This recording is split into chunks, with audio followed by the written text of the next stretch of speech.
All my life, been grinding all my life. Sacrifice, hustle, pay the price. Want a slice, got to roll the dice. That's why all my life, I've been grinding all my life. All my life, been grinding all my life. Sterling here on ESPN Kansas City, 1510 AM, 94.5 FM, 1510.com, Twitter and Facebook Live. Sterling Holmes live in the studio, Darren Smith at his home studio. Darren, a lot to get into. I mean, first round of the NFL draft, even without the Chiefs making a selection, there were a lot of surprises. A lot of surprises. Look, first of all, I want to welcome everyone to the show. The biggest surprise for me, we're just going to stay in the top five. I was a little shocked to see Kenny Williams go.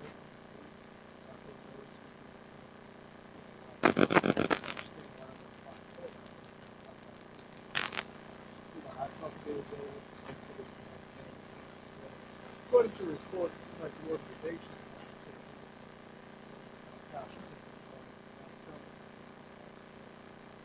we'll see how that all turns out. I was shocked that the Cowboys team that March 26th for the swap places.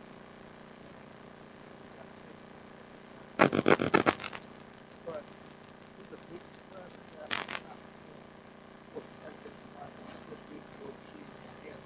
Instead of the water. That was first. Biggest surprise to me was Sewell, the tackle from Oregon, not going to the Bengals. Jamar Chase going to Cincinnati. We're just going top 10 because, well, you saw what happened to Joe Burrow last year. You don't need offensive line help. You already have good wide receivers. You have a good core. I mean, Tyler Boyd has been breaking out, and then you draft another wide receiver. It's one of those things where it's like, sure, I get it, the LSU connection, but at the same time, it's like, don't you want him to be healthy? Don't you want him to make it a full season without getting hurt? You got to protect him. You got to start on the offensive line, and drafting a wide receiver when you already have some guys was a head scratcher. Tyler Boyd's a star. Tyler Boyd is a star. But to that point, what I took away from yesterday's draft, but what we were noticing is that coaches wanted players that could take the place or at least in the quarterback.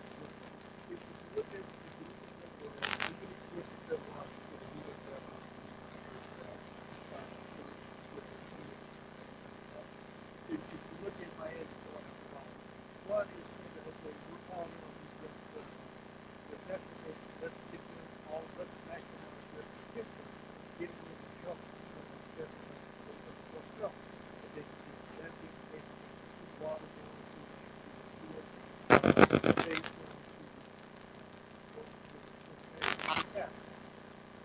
you can get a solid round in the second round, third round.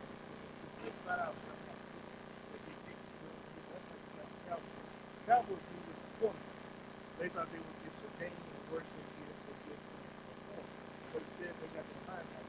Well, you still got the second and third round and fourth round to address the defense that are still soft for the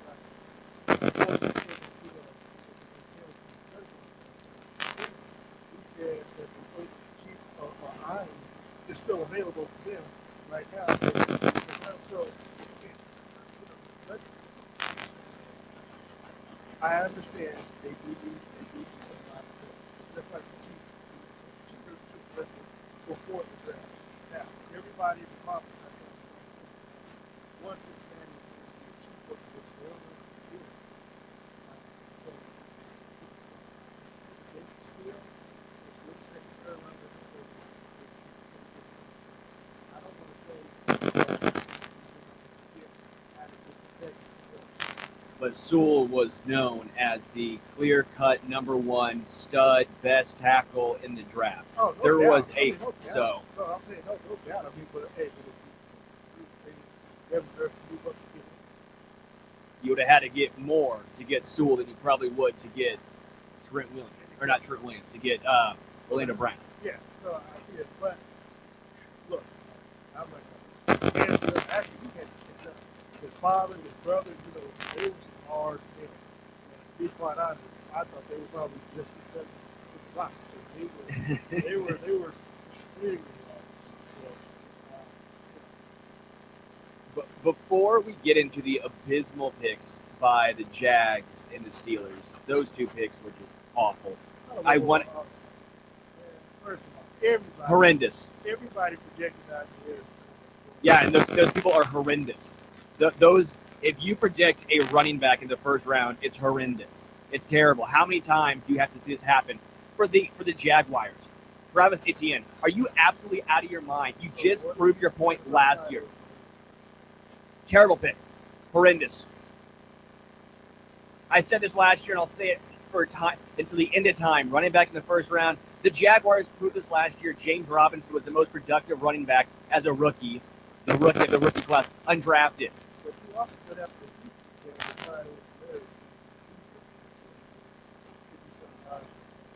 Sure. Well, you know who else could do that? Literally about 20 other guys in the NFL. Easy 20. James Robinson undrafted. The Jags just proved their point last year on the value of running back, and then they draft one in the first round. How asinine is that? You're going against your legit thing that they just proved you. You proved the point of not drafting a running back in the first round. Undrafted. And then you go out and draft one in the first round. Why? Poor management. That is a terrible franchise that does that. They're lucky they had the first overall draft pick and couldn't screw that one up. I don't even know.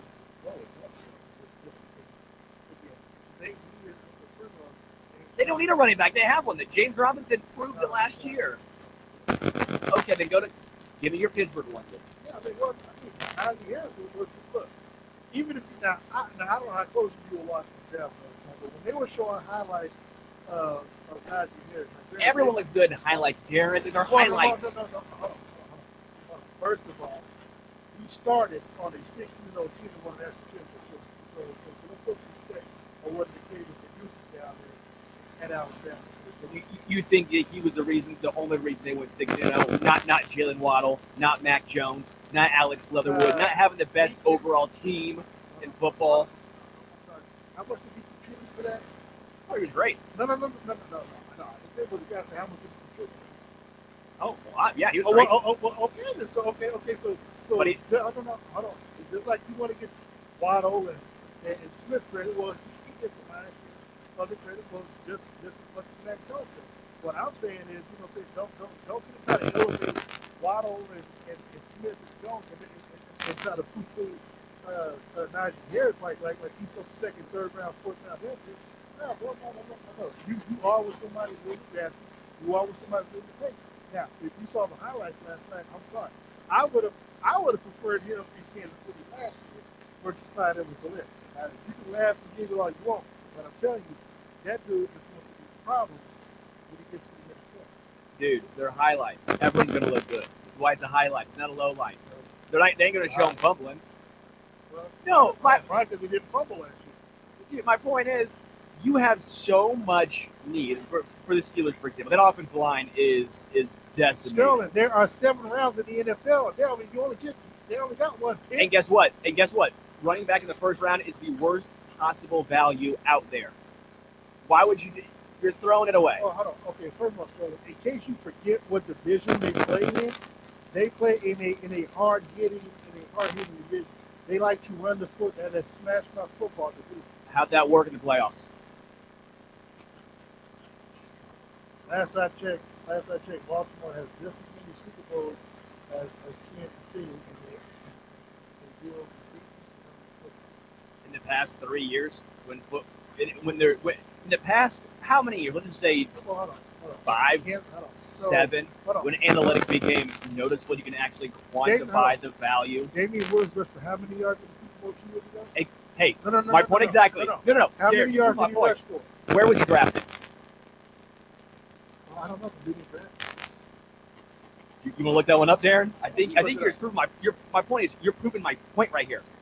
He's not a first round draft pick. You can get value at running back anywhere. You just proved my point without even knowing it, Darren. That was the whole point I just made. I'm just saying that's the whole point.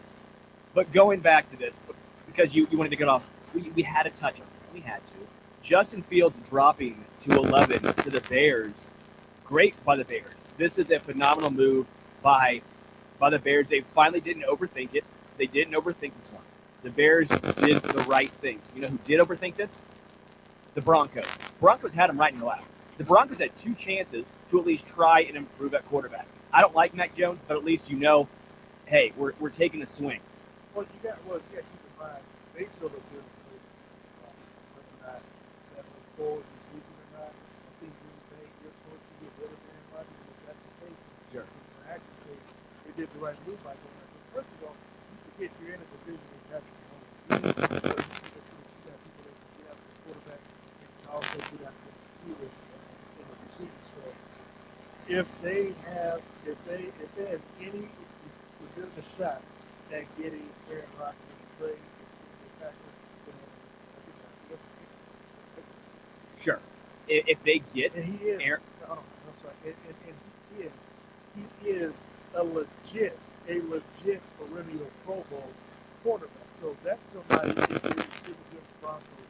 Granted, that adds to the people that they already had. They got the linebacker that they're seeing. I see the fourth guy, Bob Lewis. I mean, so defensively, he adds to what they have. And when you get up against Tyreek and Chief, you got to remember, he played in practice. Well, he practiced against the best receivers in college football the last 3 years.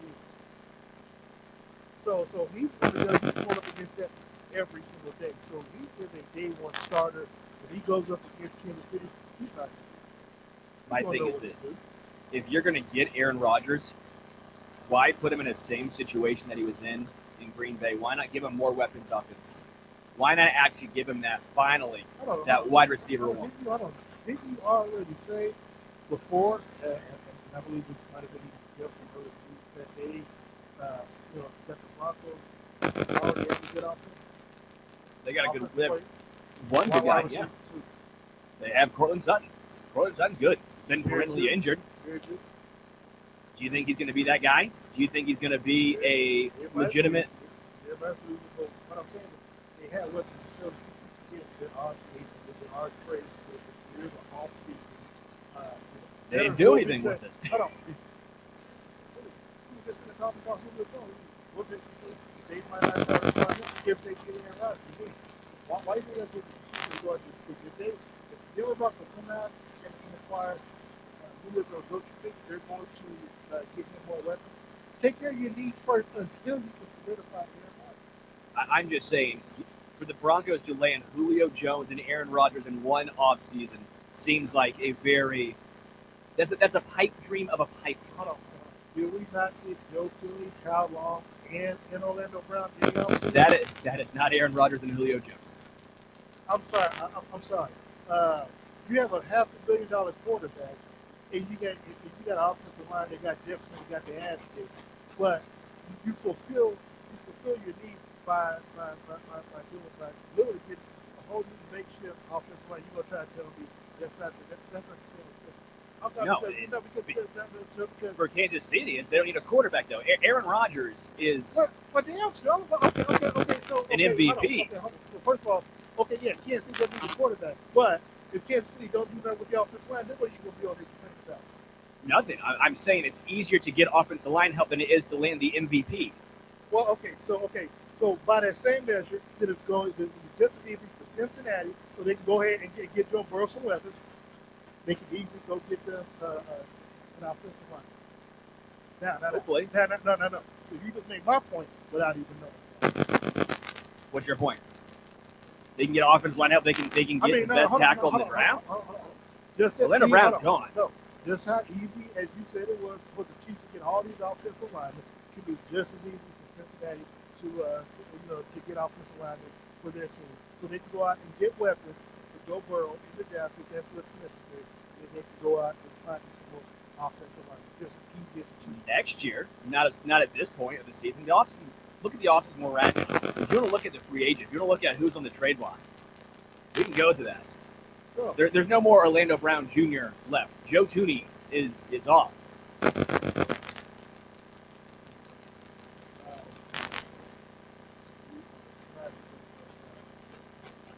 No, I'm saying at this point in the offseason, who are the Bengals going to get?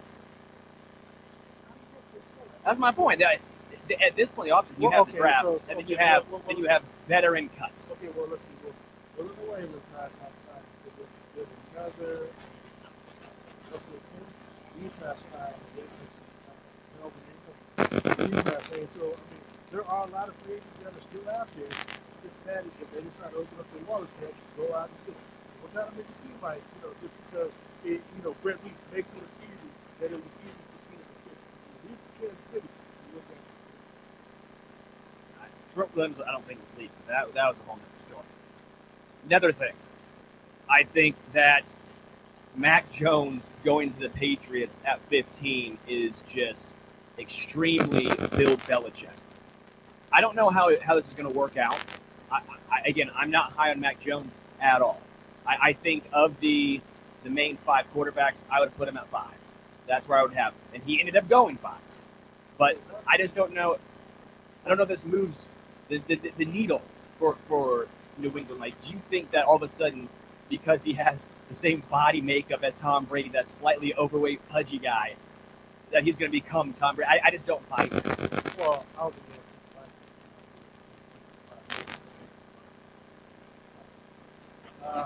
I would say this. I don't think much is going to be expected this year. I believe Cam Newton is supposed to be better the second year around his offense. And I can't see why I want to be like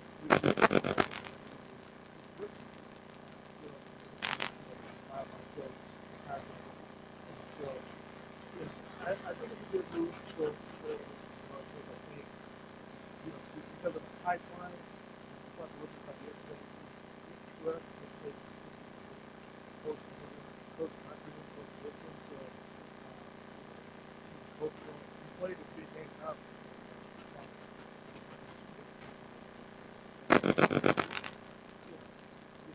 Technically, the coach pedigree is on. So I think it's a good pickup for him. Look, gives him time, at least a year or so to fill in the system. You got to remember, Tom Brady didn't start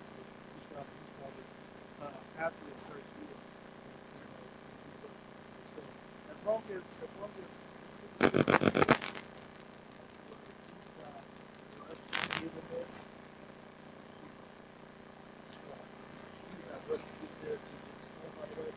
I think that's good. Yeah, I think having Cam Newton obviously helps. I think that New England, as much as I don't think Mac Jones is going to be the guy, I think that it was still a right move to try, because they know Cam Newton's not the future of New England. It's based on his age, what you probably think. Yeah, no, Stidham is neither. I'm with you there. I don't think Jared Stidham is either. So I think at least they're taking a chance. And Belichick, we know, he's not one to tank. Belichick does not like tanking. Yeah, and look at this. Because he didn't go number 3, even because it was like, New England felt like they didn't have to trade him. They didn't have to give up any assets to go to get him support. Once trading him from off the board in the city, well, you got to say, who is that? You can say maybe Detroit or if they really want to keep both quarterbacks, but then just get off quarterback from the field, that's what financial. So I think it's doing well. I don't know, like maybe both quarterbacks have been good ones. What might they would have got good instead of but I think, but I believe that's the way they say that all this kind of stuff. You trust that, anything play with college ball. And to be quite honest, we talk about all the time. You want to look at the NFL. It's almost like a vertical pipeline to the NFL. I mean, you want to go to the NFL, or you're a five-star athlete. You don't even care if it's a spring running back. You go there. You might have to sit for 2 years. That fourth year, the third year, get that starting lineup. You got it. Does the fact that there's not really been any successful NFL quarterback since Joe Namath from Alabama make you a little weary? Because they've had guys drafted. It's not like. Well, because look, AJ McCarron it's not a superstar, but he's had a solid, NFL career to where he's going to play a long period of time because he doesn't make it really good. Now I'm not saying Joe that was like that. He will at least have a decent career where he can actually have it. And I do believe the story of the book is yet to be written. You got to see what he can. So if he can have a good year, good full year, perhaps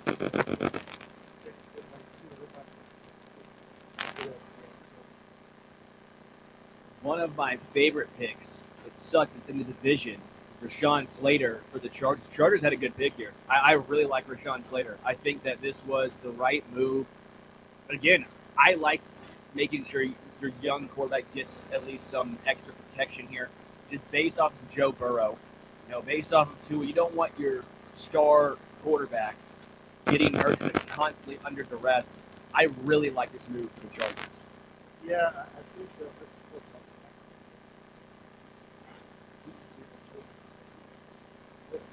Yeah, Chiefs fans for some reason were like hating on Mitchell Schwartz, and I'm like, dude, don't you want him back in Kansas City? Well, hold on, but in the way the fans guys are I'm like, because I think the way his tweet read off is like, the Chargers did well, like with this year, Kansas City had to trade because I'm like, well, he wasn't going to be available for the Chiefs at that anyway.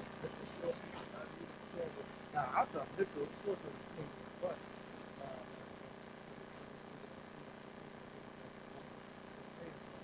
I think it's a good thing for keeping what they had to go after. Yeah. Well, I just think that he was saying that the Chargers had a good draft, and that was it. That's what he was saying. And I think people were saying, well, he wasn't going to be available for Kansas City. He wasn't saying he was going to be available for Kansas City. He was just saying it was a good pickup for the Chargers. Well, I mean, I think. So, what about the Raiders? Yeah, Leatherwood. a guy that would have been a maybe reach for Kansas City if they would have stayed at 31. Everyone's saying, well, if Leatherwood's there, the Chiefs probably go with him, but is he really going to be the guy? He was the last of the potential first-round tackles, and he ends up going 17 to the Raiders. Like, did the Raiders think Kansas City still had their first-round draft pick? Because I have no idea why the Raiders went this route. Well, it's funny. I think I was the only one that said that the Raiders were going to go line. Why did they? Like, well, they got rid of all the linemen in the offseason. So I felt that the Raiders would at least be trying to do it. Which is what they did because up until last year they had one of the top 3 offensive linemen in all the football. So I was, I wasn't as surprised as the people that I thought the other people were, but I'll be one of those. Because at the end of the day, Mike Mayock is pretty good when it comes to drafting a solid player. So I'm going to give him a good player. Yeah, it's not as. It's just not as glitzy, yes. Yeah, it's just one of those that seems funny because it just seems like a reach. Even though they needed offensive line help, I think they went with who they thought was best on their board. Exactly. But even though it may have been 15 picks early than what most people would have expected, the only thing there is you're drafting a right tackle. He's projected as a right tackle, not a left, which can be considered a little early, especially for a right tackle and not a left tackle. And really, I know we got to do a little bit, but they drafted their needs City can still get that. They paid off for the good speaker Kansas City. So really, if you're not making, really the only thing that I make it from is just on the offensive line. So, I just see that they were just replacing, missing piece off the offensive line. We'll see what they do second and third round. Obviously, we'll recap all this on Monday. Then get the mobile. Finally, before we go to break, were there any players that you were surprised didn't get drafted first round?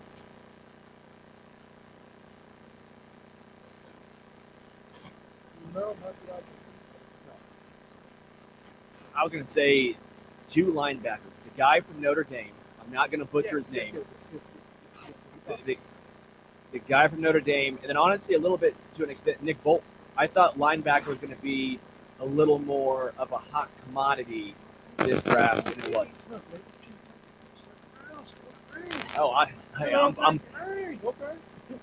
if that lasts, I would. Yeah, and then Tevin Jenkins, the offensive tackle from Oklahoma State. That was the probably the third guy. But overall, it was a fun NFL draft, even without Kansas City being in it. Fun first round. Yeah, this was a very fun first round. Well, let's take a quick break. We'll talk more NFL. We'll talk some KU news. I don't know if you saw the KU news. We'll talk a little bit about that and more. This is Darren and Sterling right here on ESPN Kansas City. Hi, this is Justin Cole, Private Wealth Manager at Creative Planning. Over the last few years, we have grown to one of the largest nationally recognized wealth management firms in the country. While we are proud of our success, we are most proud of our Kansas City roots. We were founded in Kansas City and remain headquartered here because there's no place we'd rather be. We are Kansas City strong. Thank you, Kansas City, and thank you to our clients. If you're not a client, we invite you to reach out for a free, no-obligation financial review. You can find us at creativeplanning.com or by calling 913-338-2727. Family Leisure is having our Factory Direct sale. Looking forward to spring for patio furniture or a new hot tub? Family Leisure has factory incentives going on now. You want to start a new career? Family Leisure is growing. Wants you to join our championship family. If you want to be the best, come join the best at Family Leisure. For family and fun, come together. Now hiring for sales, service, warehouse, bobcat operators, and more. Family Leisure, K10 and Ridgeview in Olathe. Are you looking for unique sporty clothing and merchandise that makes you stand out from the crowd? Do you love Kansas City sports teams? The Cherry Company designs and creates fashion-forward gear for athletes, avid sports fans, and everything in between. Check out our famous Casey Mahomes denim jacket at cherrysportsgear.com or find it in stores in the Made in KC, Lee Summit, or Plaza locations. Sport style, sport local, sport cherry. Want a 20% off discount? Mention 810 Sports in store or use code 810 online. Stay on top and visit cherrysportsgear.com today. The Missouri Coalition for Roadway Safety is asking us all to show me zero. Show me zero crashes caused by impaired or distracted drivers. Show me zero injuries caused by being unbuckled or driving too fast. All of this leads to zero fatalities on our roads. Put your phone down while you drive, buckle up, drive the speed limit, and never drive impaired. Because our roads can only be safe when everyone on them is safe. Stay safe, Missouri. Show me zero. What if you could get world-class wine at an affordable price delivered right to your door in the safety of your own home? Cameron Hughes Wine has a unique business model, sourcing top-rated wines directly from the best wineries around the world. Cameron Hughes Wine is your personal sommelier, insider, and wine buyer. Currently available in limited quantities. Lot 747 Russian River Valley Pinot Noir, a smooth, savory gold medal Pinot from one of the best producers in California wine country at $16 a bottle. It's less than half of what you'd normally pay for this wine under its original label at the tasting room. And they have great news because today Cameron is offering a deal exclusively for 810 listeners. 20% off and free shipping on 3 or more bottles. All you have to do is enter the code NATE at checkout. Save money and drink the best wine. Go to chwine.com today to get 20% off the already great prices and free shipping when you buy 3 or more bottles. Just enter the code NATE at checkout. That's chwine.com with the code NATE for 20% off 3 bottles or more plus free shipping. Great wine, great prices delivered right to your door in the safety of your own home. Hey, Jill. You know the old sugar daddy. They be tricking, they tell them girls, see, you can have whatever you like. Said you can have whatever you like. Yeah, that's on me. Welcome back to Darren and Sterling here on ESPN Kansas City, 1510 AM, 94.5 FM, 1510.com, Twitter and Facebook Live. With the way the board fell in the first round, it looks like the Chiefs could have whoever they would like in the second round. Darren, special guest, give me your Steve Harvey. You're the best at introducing people, so this is all you. Well, this is the guy who, I consider a very good friend. Someone I look up to, kind of retired from it, but he is a former Kansas Chiefs defensive back. He is a Super Bowl champion Chiefs ambassador. We have with us a former NFL and college football commentator, Jayice Pearson. JC. What's happening, fellas? How you guys doing today? Doing good, doing good. Look, before we get into questions, what was your depth? It was horrible. Worst day of my life. It was. I didn't get drafted. And going in, everyone said I was going to be a mid-round pick and everything. And so I was expecting to get drafted. And, back then it wasn't televised or anything. It was just, you sit by the phone, and sitting by the phone. Yeah, nothing happening, man. And something must be wrong. What's going on? And, next thing I know, man, when it did start ringing, it was, to sign as a free agent afterwards, so it wasn't a good experience. It worked out well, but, it's not how it starts, it's how it ends. And so a lot of these guys have a great chance to start, and hopefully they have some long careers. What do you think about the first round?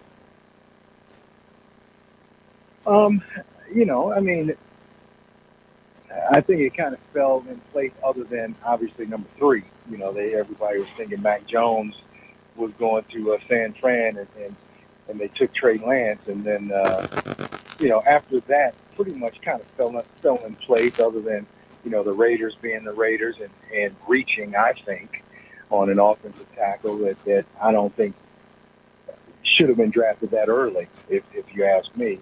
And then I think the receiver, the Heisman Trophy winner, Devontae Smith, I think, going at 10, I think is a steal, to be honest with you, because that kid, they all talked about, he's 170 pounds. What, man, get out of here, man. That kid is going to have a great career. When you watch, if you watch him run routes, watch him catch the ball, do the things that he does after the catch, to get him at number 10 was a huge steal for the Eagles. Well, JC, I have to say one thing, though. He went to the Eagles. That means he's going to be perpetually injured. It's what happens. He went to the Eagles, and all of a sudden, all their wide receivers get hurt. Yeah, that jinx there. Hopefully it doesn't happen to him, but yeah, it's crazy how some organizations have a jinx, it seems like, on first round picks and getting injured or not panning out or whatever. So, JC, with a lot of coaches and organizations seemingly not being on the same page, because with, like you said, Trey Lance going 3, a little bit of surprise. Kyle Shanahan wanted Mac Jones. The organization wanted Trey Lance. Not on the same page. They went with Trey Lance. With Green Bay Packers, Aaron Rodgers wants out. All these reports saying that he's telling teammates and all this that he doesn't want there. Then the front office is saying, no, we want to keep him. And then they don't even draft help for him. What is with this disconnect on these teams? Is that kind of normal? Is it a lot of times swept under the rug and we don't hear about it? What's the more normal, I guess, front office organization here?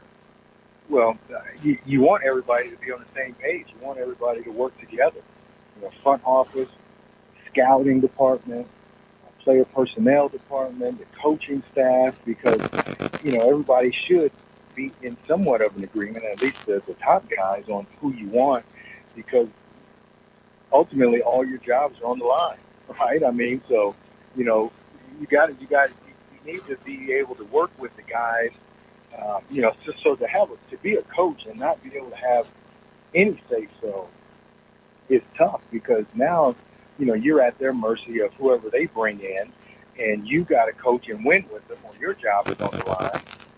The same with if you're, a general manager, but the coach has the decision, it goes hand in hand, because if you don't win, somebody's going to be out of a job. So if that's not the norm, you want everybody to be on the same page from the top down.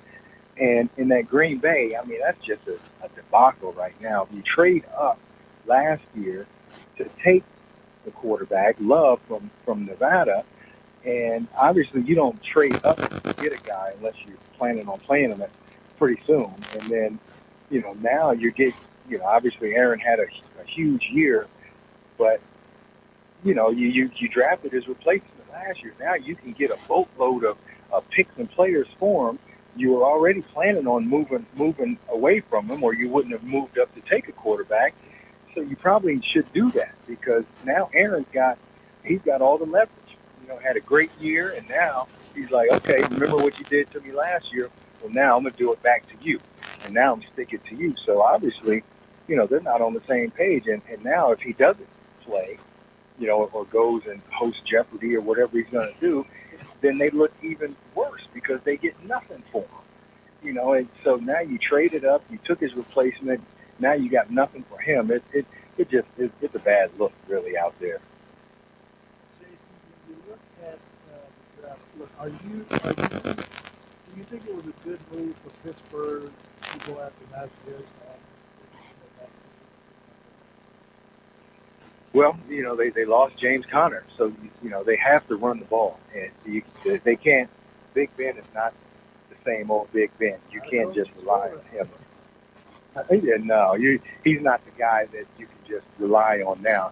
You got to give him some help, and they got to run the ball. Last year, they didn't run the ball well. And you see how that turned out for them. So, you lose Connor. You got to get a guy that you can run the ball and play Pittsburgh Steelers football, and that's physical, hammer, pound the ball, then let Ben, play action and do what he does. And that's Pittsburgh Steelers football, and play tough defense. But, you can't just throw the ball all the time like they did last year. Obviously, it didn't work, and Ben's not that guy. So they had to get a running back. So where I'm at here is, sure, they could get a running back, but using a first-round capital when running back wasn't the issue, when offensive line is the issue, to me is a little bit of a head-scratcher. We've seen time and time again, it's not necessarily where you were drafted as a running back. There's been so many productive running backs in the NFL, and spending the first-round capital, the value isn't there. Example, the next pick, the most productive rookie last year was an undrafted guy. And all of a sudden the Jags go, you know what? Let's go ahead and spend a first-round draft pick on a first-round running back to complement him. And Urban Meyer's post-pick analysis was even worse, saying, well, he's a third-down back now. Spending a first-round draft pick on a third-down back, to me, is one of the least valuable things you could have done. I just don't understand it. Do you think – I don't know if you're on the same page as me, but as well, no, you can make that argument for any position, really. You can look at offensive linemen and say, hey, you can find those, outside the draft. Brian Waters was an undrafted guy. He's in the Chiefs Hall of Fame. You can look at any position and make that same argument. It depends on what their draft grade was on Najee Harris versus who they thought was, the next lineman available, what they already have, how they feel about those guys. So it just depends on each individual organization and their scouting department and their general manager.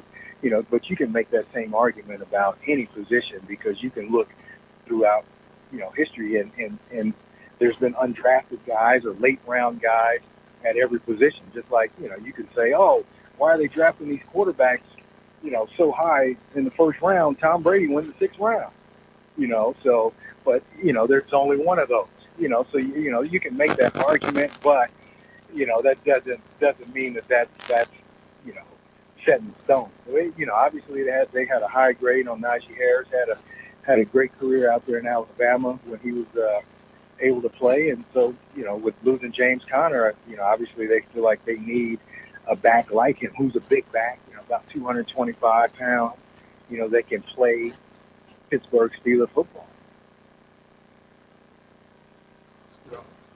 Oh, Yeah, no, I was going to wait for you, but yeah, no, my whole thing here is the value here, offensive lineman, sure, but it's less likely to find one undrafted late round. It's a lot more likely to find a running back undrafted later on in the draft to be productive. Look at the past Super Bowl winners. Look at who they had at running back and look at where they were drafted. Just go down the list. And Leonard Fournette was where? But guess what? He wasn't drafted by the Jags. That kind of goes with my point exactly.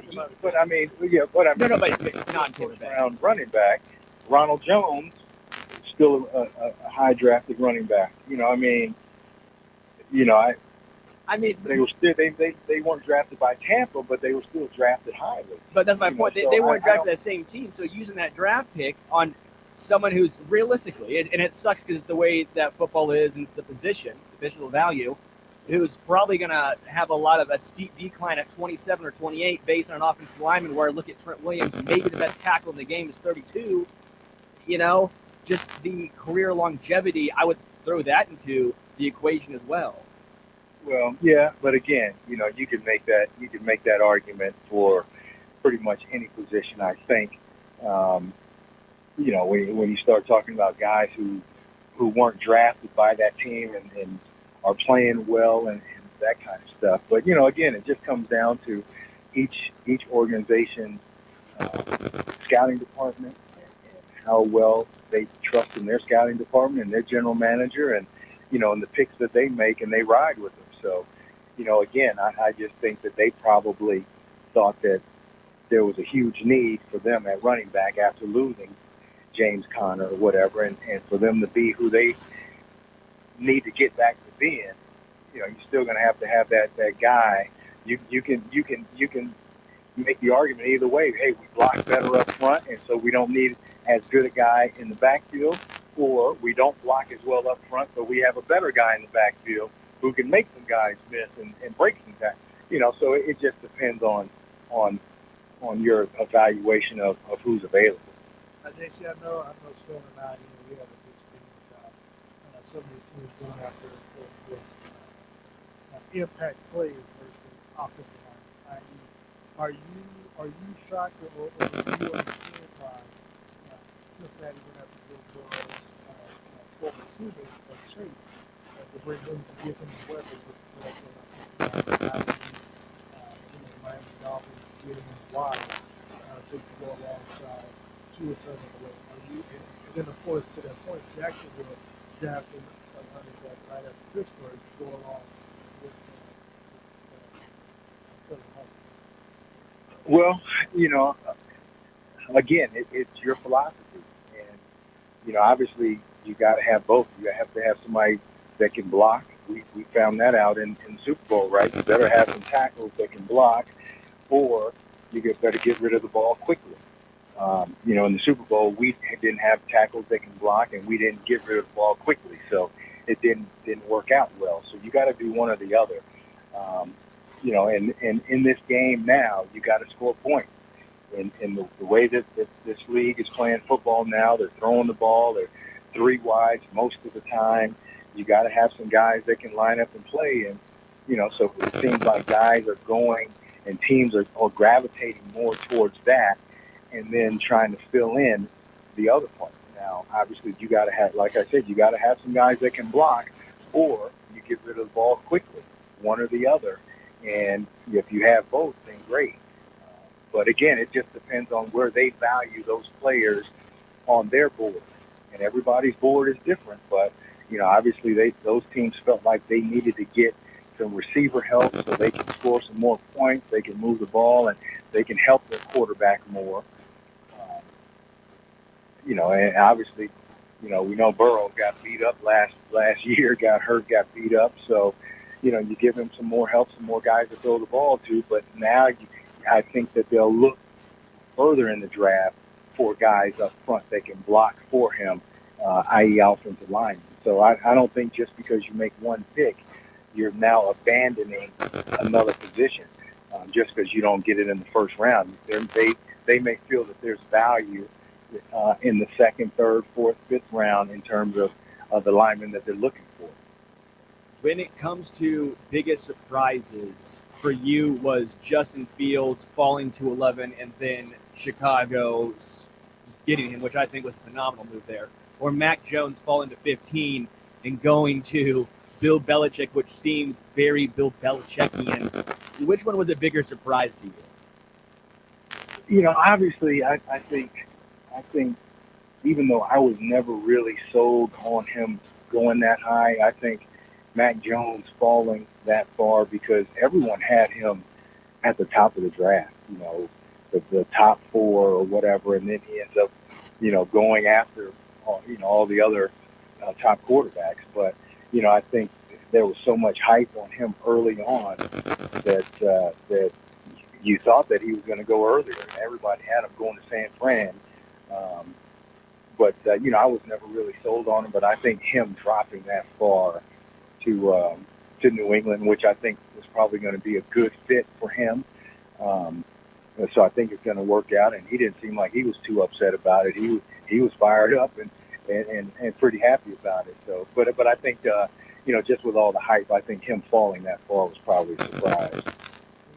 What do you expect some people to do with Trey Lance being there? You know, earlier this week, it sounded like Kyle Shanahan did a little bit of practice in the Sunday sermon about tomorrow's not promised to everyone. Do they get rid of Garoppolo this week, or does he stay and play another year? Yeah. You know, this is such a copycat league, and people see what the Chiefs did with you know, obviously with Alex and then you know, playing another year and let Patrick sit a year. You know, so it's such a copycat league, and I think teams are doing that now. And so I think Trey Lance will sit a year. I think they'll keep Garoppolo and let Trey Lance sit behind him, and then let him take over. Now, and I think in Green Bay that was kind of the plan too, except that Aaron Rodgers threw a wrench in that and balled out like crazy, you know, and was the MVP. And threw a wrench in that, and now they're dealing with what they're dealing with. But I think that's what teams are doing after seeing the success that Patrick had and the Chiefs had by him learning and sitting a year behind Alex Smith and then letting him take over. So, yeah, I think Garoppolo definitely will be there at least one more year. Looking at the second round, what do you expect the Chiefs to go after? Well, I think that you look at what beat you in the Super Bowl, right? And kind of that formula. So if you're able to get some pressure off the edge and get after the quarterbacks, and which killed the Chiefs, that takes a lot of pressure off your defense. So I think the areas that they have to look at, whether it's the second round or beyond, is they've got to get somebody that can come off the edge. I think you got to get a slot receiver. They've got guys that can stretch the field, and then you got Kelsey on third down. They don't have that slot receiver that can move the chains. Third, 6, 7, 8, 9.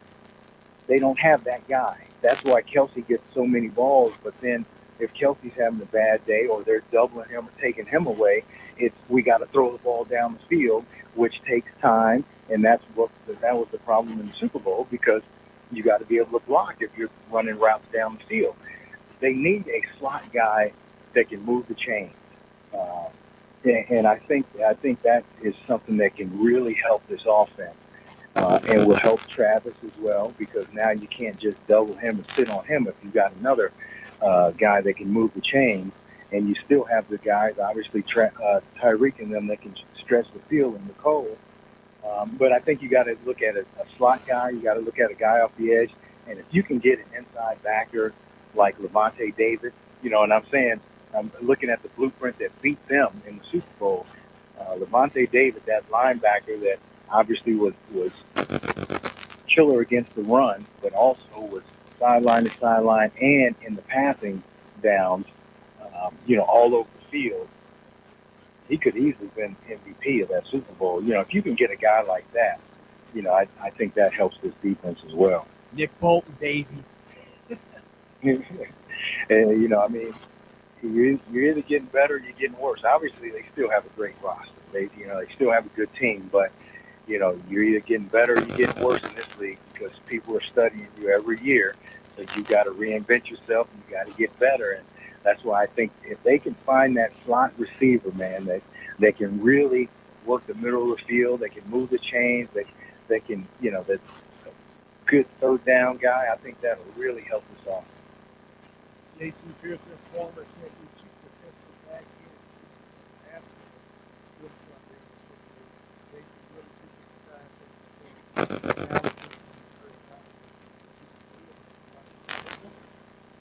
I appreciate it. Hey, Sterling, man, you were right, bro. I mean, you're right. We just a little difference of opinion, man.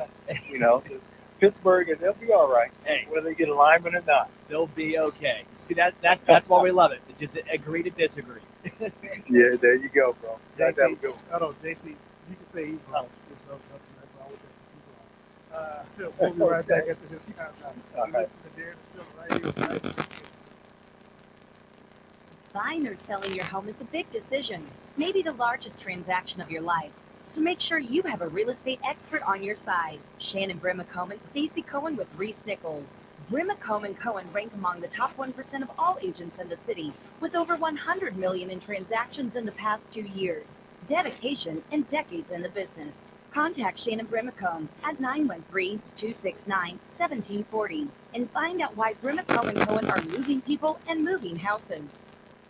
Saving money with 11% off everything now at Menards. Get a clean edge around gardens and flower beds with Master Gardener Lawn Edging. It blocks the spreading of grass and weeds and is perfect for straight or curved edges. All lawn and garden supplies, including Master Gardener Lawn Edging, are 11% off. Get 11% off everything now at Menards. Good through May 1st. Savings are mail and rebates. Some exclusions apply. See store for details. Save big money at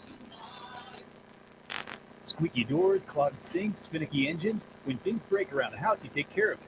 However, when something's off in the bedroom, you just try not to think about it. Come on, man, what are you waiting for? Take care of it. Go to GetRoman.com/JakeG now. Why Roman? Because you get a free online evaluation and ongoing care for ED, all from the comfort and privacy of your home. A U.S. licensed healthcare professional will work with you to find the best treatment plan. If medication is appropriate, it ships to you free with 2-day shipping. The whole process is straightforward and discreet. Getting started is simple. Just go to GetRoman.com/JakeG and complete an online visit. Take care of your ED without leaving your home. Complete an online visit today to connect with a healthcare professional and take care of it. Go to GetRoman.com/JakeG now and you'll get $15 off your first month. That's GetRoman.com/JakeG. It's really time to take care of your ED. And remember, get started today and you'll save $15 off your first order of ED treatment. Hey, this is Mike Penna from Horse Racing Radio Network. Join us this Saturday for exclusive radio coverage of the 147th Kentucky Derby. We'll bring you wire-to-wire coverage of the Run for the Roses live from Churchill Downs in Louisville, Kentucky, presented by Twin Spires. It's the most exciting 2 minutes in sports. The Kentucky Derby this Saturday, beginning at 4 p.m. right here. Horse Racing Radio Network's live coverage of the Kentucky Derby begins Saturday at 4 on ESPN Kansas City. Hey, Kansas City, this is Nate Buchanan, announcer for Sporting KC. I'm teaming up with Blue Cross and Blue Shield of Kansas City to recognize administrators, teachers, and students who make our community a better place to live, work, and play. Each Blue KC Sporting Samaritan will be recognized at a Sporting KC home match, receive tickets to the match, Sporting KC merchandise, and more. To learn more about the program and nominate your Blue KC Sporting Samaritan, just go to sportingkc.com/Blue KC. Hey, Kansas City, this is Coach Mike, host of the Coach Mike Show. I'm a life and business coach. My new talk show will air every Saturday, 10 a.m. on ESPN Kansas City. If you're facing a life or business challenge, I hope you'll tune in, give me a call to discuss your specific situation. I'll be here to help you make good decisions, take the necessary steps to improve your life and business. This is Coach Mike. I look forward to your calls every Saturday at 10 a.m. on ESPN Kansas City.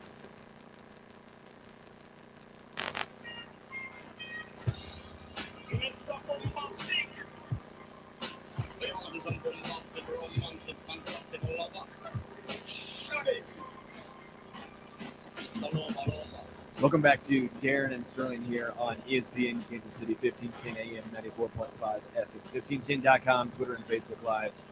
Thank you to Jayice Pearson coming on the show, giving us his draft thoughts and who the Chiefs could be potentially looking at in tonight's second round. This was Whit Merrifield's walk-up song for a little bit, and it was just awesome.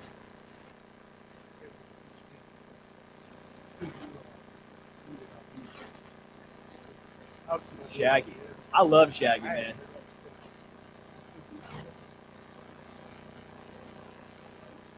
Hey, man. Yeah, you didn't know the Ravens, along with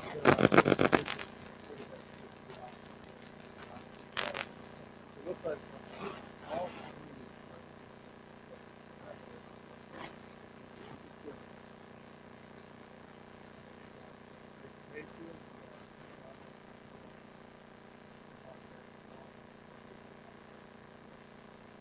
Sam Darnold was like $18.8 million. That seems like a lot for a guy you're not sure about.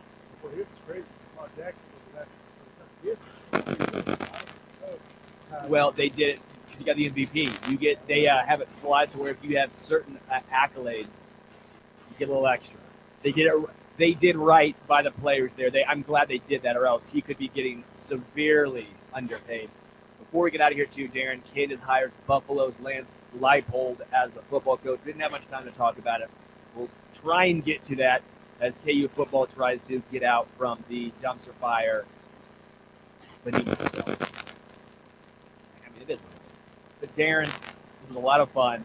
I'm glad you and I could get into it, even though we just end up saying agree to disagree. It's nice having Jayice Pearson on here. We'll be back live in studio Monday to discuss and break down this NFL draft. Everyone stay safe, have fun, go Chiefs.